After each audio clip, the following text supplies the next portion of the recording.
Hello दोस्तों, welcome back to the channel fact classes. तो दोस्तों आज की ये वीडियो बहुत इंटरेस्टिंग होने वाली है क्योंकि आज जो हमने टॉपिक लिया है वो है अमेरिका वर्सेस चाइना। आखिर इन दोनों के बीच में क्या रिलेशन चल रहे हैं, आखिर उनका रिश्ता कैसा है अभी के टाइम में।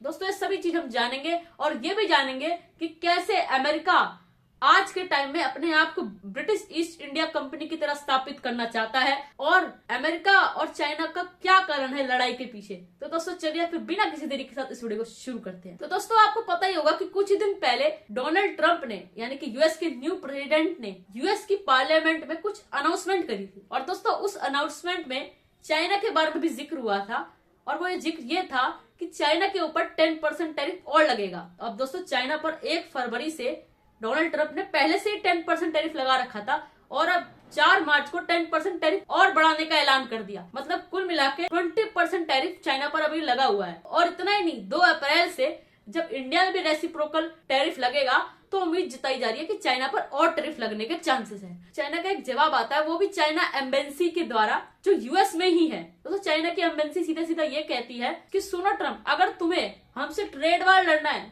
तो लड़ सकते हो, अगर टैरिफ वार लड़ना है तो भी लड़ सकते हो, अगर तुम्हें कोई भी वार लड़ना है तो हम तैयार है, we are ready to fight till the end. देखिए दोस्तों, ये मैसेज करते हुए चाइना की एम्बेसी ने सीधा सीधा बता दिया कि हम डरने वालों में से नहीं है। तो दोस्तों इस बात से पता चलता है कि चाइना अभी किस तरीके की पावर लेके बैठा हुआ है कि वो सीधा अमेरिका को टक्कर दे रहा है। और दोस्तों बकायदा एक प्रॉपर मैसेज बना के भेजा है चाइना की तरफ से कि सुनो अमेरिका, तुम जो ये फेंटेनल इशू को बार बार बीच में उछाल रहे हो कि तुम फेंटेनल कंट्रोल नहीं कर रहे, फेंटेनल प्रोड्यूस करना बंद नहीं कर रहे। दोस्तों चाइना ने सीधा सीधा कहा है कि अमेरिका को अगर सचमुच में इस फेंटेनल से दिक्कत है तो हमसे बात करो ना। बकायदा इस फेंटेनल को इशू बनाकर हम पे ट्रेड वार और टैरिफ थोपना ये बात सही नहीं है। फेंटेनल क्या है आइए इसको समझते हैं। दोस्तों ये फेंटेनल एक प्रकार की पावरफुल पेन किलर है, लेकिन दोस्तों अगर कोई इसका ओवरडोज ले ले तो उसकी सीधा सीधा मौत हो सकती है। और दोस्तों अमेरिका में तो इसको ड्रग की तरह लिया जाता है, यानी कि लोग इसे इलीगल तरीके से लेते हैं, ओवरडोज लेते हैं और फिर चाइना पे उसका ब्लेम लगता है कि तुम्हारी वजह से हमारे अमेरिकन मर रहे हैं। तो दोस्तों इस चक्कर में चाइना कहता है कि हम तो सिर्फ बना रहे हैं क्योंकि तुम्हारे लोग ले रहे हैं। तो दोस्तों मैं उम्मीद करता हूँ कि आप फेंटेनल क्या होता है ये समझ गए होंगे।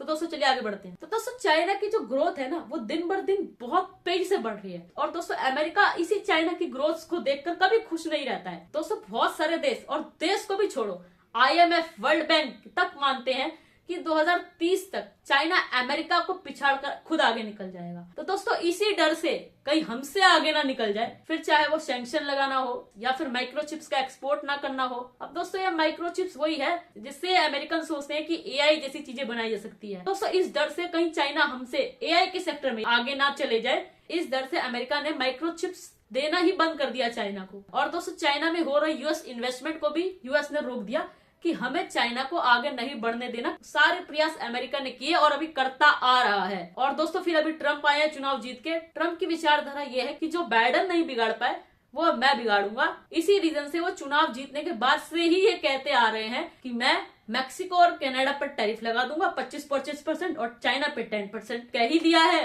तो लगना तो तय था, इसलिए 1 फरवरी से चाइना पर 10% टैरिफ चिपक गया। अब दोस्तों जैसे ही 10% टैरिफ चाइना पे लगा, दोस्तों चाइना ने अपना हथियार निकाल के अमेरिका को फेंका। अब वो हथियार उभरा डीप सीक के नाम से। अब दोस्तों अमेरिका अपनी टेक्नोलॉजी पे बड़ा घमंड करता था कि हमने तो दुनिया को AI का सपना दिखाया, ओपन AI और चैट GPT से मॉडल दिए चलाने को दुनिया को।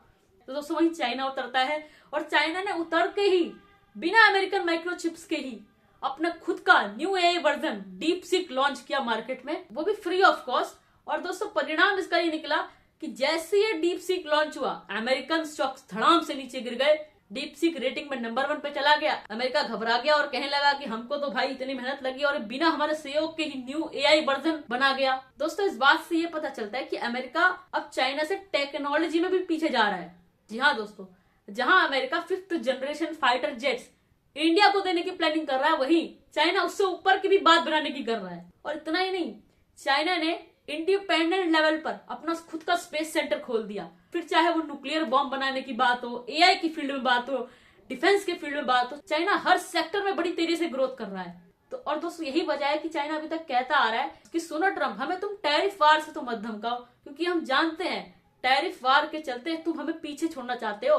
दोस्तों चाइना खुद भी जानता है कि अमेरिका को हमारा आगे बढ़ना अच्छा नहीं लगता, तो दोस्तों इसी के चलते चाइना ने खुलेआम अमेरिका को कहा है कि हम पर दबाव देना, हमसे जबरदस्ती करना या हमको धमकी देने से चीन निपटने का तरीका जानता है, तो इसलिए हम पर तो ये प्रयास ना ही करे।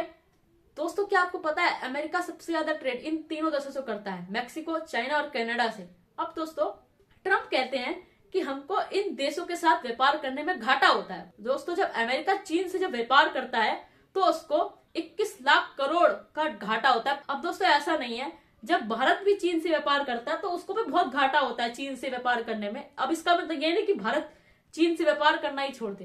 दोस्तों इसको समझना पड़ेगा कि चीन से व्यापार करके उनसे रॉ मटेरियल यानी कि सामान मंगा के हम उससे कई गुना ज्यादा का प्रोडक्शन ले जाते हैं। दोस्तों इसको एग्जांपल से समझिए, जैसे आज भी इंडिया चाइना से मोबाइल फोन के कंपोनेंट्स मंगाता है, जैसे स्क्रीन हो गई, चिपसेट्स हो गए, बैटरी हो गई, कैमरा हो गया। ये फोन के जो कंपोनेंट्स है यानी कि मोबाइल फोन के जो कंपोनेंट्स है ये आज भी चाइना से इंपोर्ट करता है भारत, और फिर इसे इंडिया में mobile phone companies in parts को असेंबल करके मोबाइल तैयार करती है और फिर उन मोबाइल को सेल्स करती है, जिनसे उनका प्रोडक्शन रेट बढ़ता है।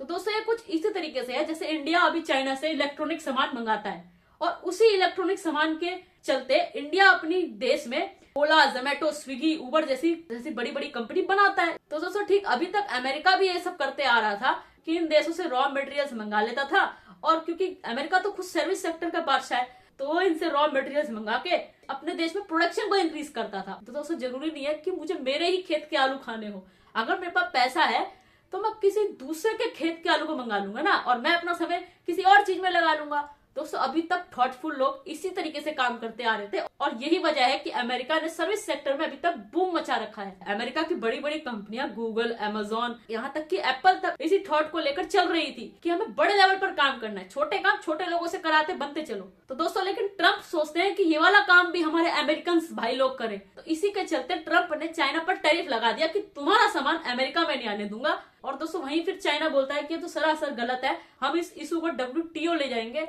लेकिन दोस्तों ट्रम्प तो ट्रम्प है, मतलब कि डोनाल्ड ट्रम्प किसी से भी नहीं डरते, फिर चाहे वो WTO क्यों ना हो। फिर क्या, जब चाइना की बस की कुछ नहीं हुई तो चाइना को ठीक वही करना पड़ा जो अभी तक अमेरिका चाइना के साथ करता आ रहा था, यानी कि चाइना में जो अमेरिकन कंपनी है उन पर भी टैरिफ लगा देने का। हाँ दोस्तों चाइना ने भी अब ये करना शुरू किया कि जो भी चाइना में US कंपनी है उन पर टैरिफ लगा दिया, और जो चाइना सोयाबीन इंपोर्ट करता था उसमें भी बैन लगा दिया कि नहीं चाहिए हमें सोयाबीन, अमेरिका का कोई सामान हमें नहीं चाहिए। ये है वो लिस्ट अमेरिकन कंपनी की जिस पर चाइना ने बैन लगा दिया है, यानी कि टैरिफ लगा दिया है। अब दोस्तों मैं आपको एक बात बताऊं कि अमेरिका में 90 साल पहले एक पर्सन हुआ करते थे जिसका नाम था रूजवेल्ट। दोस्तों उनका मानना था कि अगर अमेरिका को और आगे बढ़ाना है तो टैरिफ हटाने पड़ेंगे, और दोस्तों उनके काम को बिल्कुल उलट पलट कर रहे हैं डोनाल्ड ट्रम्प। वो कह रहे हैं कि टैरिफ लगा दो, सारे देश तड़प जाएंगे, लेकिन उनको पता नहीं है कि दुनिया बहुत बड़ी है, बड़े बाजार है।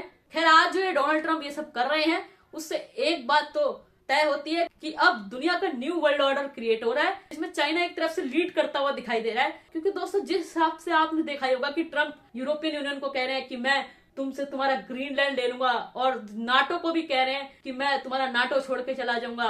दोस्तों मतलब ये है कि जो उनके अभी तक सगे थे वो सारे ऑटोमेटिकली अब चाइना की तरफ जाने वाले हैं, क्योंकि दोस्तों दुनिया में कोई ना कोई तो राज करेगा, चाइना उस तरफ से उनको एक बेटर ऑप्शन मिल जाएगा।